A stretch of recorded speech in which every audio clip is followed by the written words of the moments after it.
Itu mesti dipahami. Bukti cara zikir kita adalah benar, bukti cara zikir kita sudah tepat. Apa kata Allah? Ala bizikrillah tatmainul qulub. Ketahui, kata Allah, bahwa orang yang senantiasa mengingat Allah, pasti hatinya itu akan menjadi tenang. Pasti hatinya itu akan menjadi tentram. Tenang dan tentramnya hatinya itu merasakan innallah ma'ana itu. Tak berjarak dengan Allahnya. Tapi kalau ada orang berzikir dia 5.000, 10.000, 20.000, 70.000, tapi tak tenang hatinya, begalau juga Bapak Ibu, itu kata Allah dia belum berzikir, akan tetapi dia hanya sebatas melapaskan kalimah zikir. Melapaskan kalimah zikir dengan zikir berbeda Bapak Ibu. Kalau melapaskan kalimah zikir, semua orang pandai, anak kita pandai. Tapi dia belum dikatakan orang yang berzikir. Kalau dia benar-benar berzikir, ingat akan Allah, insya Allah, maka dia akan mempengaruhi sisi yang batin, sisi yang zahir ini sebenarnya. Ya, tenang dia itu. Nah, jadi palukan dengan kalimah zikir. Jadi ketika dah dipalukan dengan kalimah zikir, Bapak Ibu, udah bersih dia. Maka penyakit hawa yang ada di dalam lubang ini akan berganti Bapak Ibu. Disinilah munculnya namanya iman itu. Nah, iman tuh. Apa kata Allah? Walakinallaha habbaba ilaikumul imana wa zayyanahu fi qulubikum. Wa karaha alaihimul kufra wal fusuqa wal isyan ulaika humur rasyidun. Akulah yang membuat hatimu itu cinta dengan keimanan, rindu dengan keimanan. Dan aku pula lah yang menanamkan keimanan itu selalu tertanam dan tertancap di dalam hatimu, kata Allah. Ini munculnya iman di situ. Maka iman itu Bapak Ibu, itulah yang dikatakan antu'minu biru'yatillah. Orang yang sudah beriman, di mana yang mampu merasakan, bahkan bermusyahadah dengan Allah yang dia sembah, yang dia ingat, yang dia tuhankan selama ini. Ketika itu la tahaf wa la tahzan innallaha ma'ana.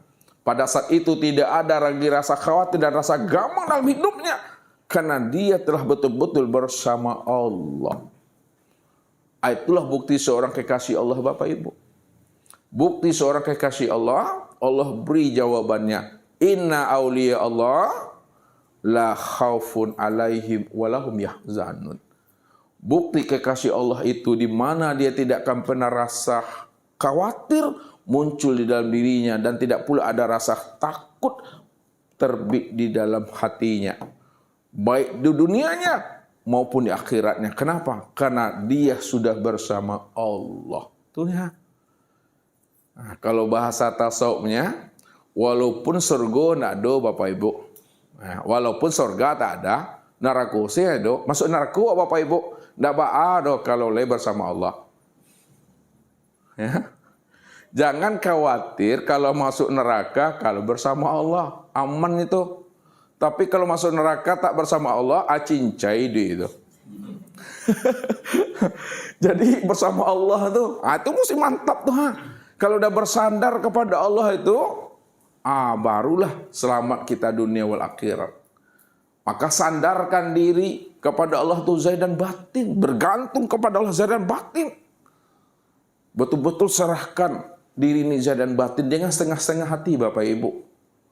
Betul-betul berselindung tuh ya betul-betul habis gitu. Nah, berselindung tahu Bapak Ibu? Maha menyuruh.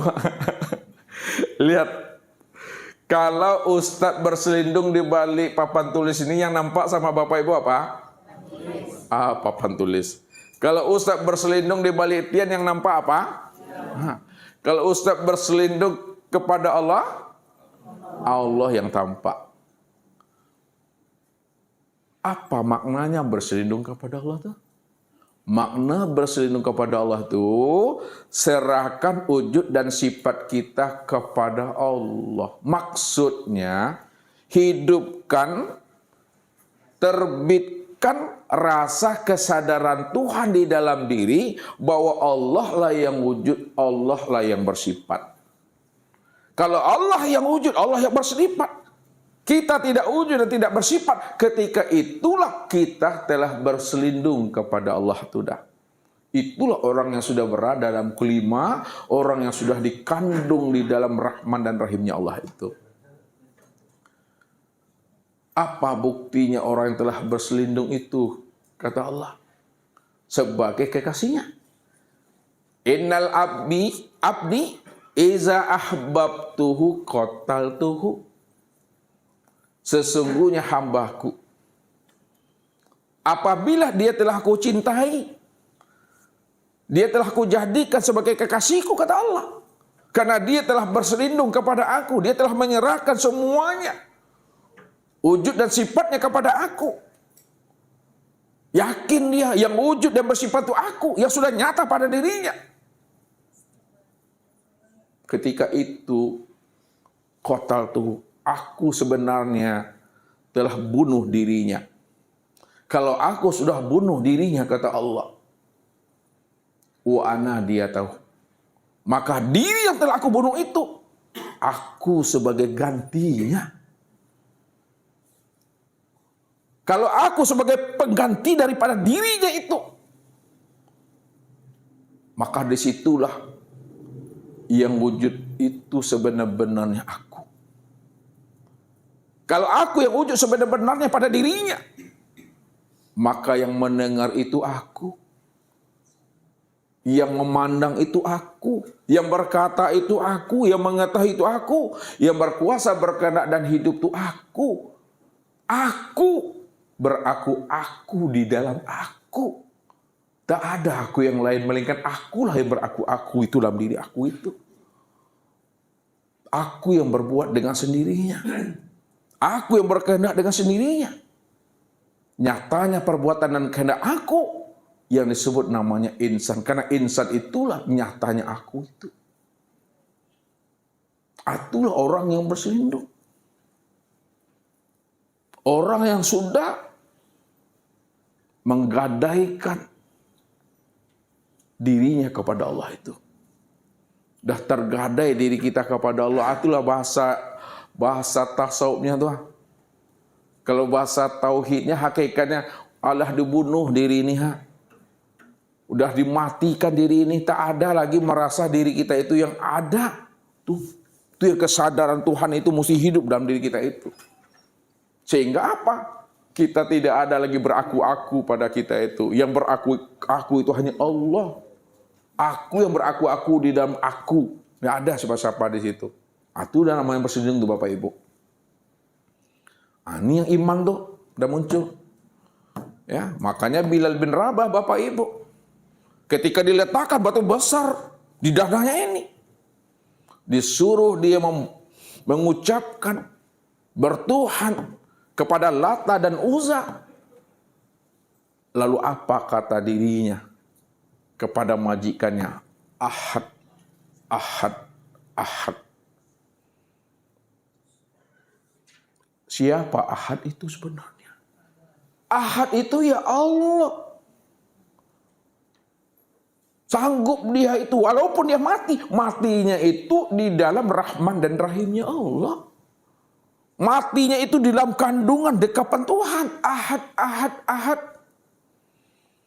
Walaupun fisiknya, tubuh zahirnya ini dikuasai, diperbudak oleh majikannya, tapi yang namanya rohaninya, yang namanya kolbunya, yang nama imannya tidak akan pernah dikuasai oleh majikannya itu.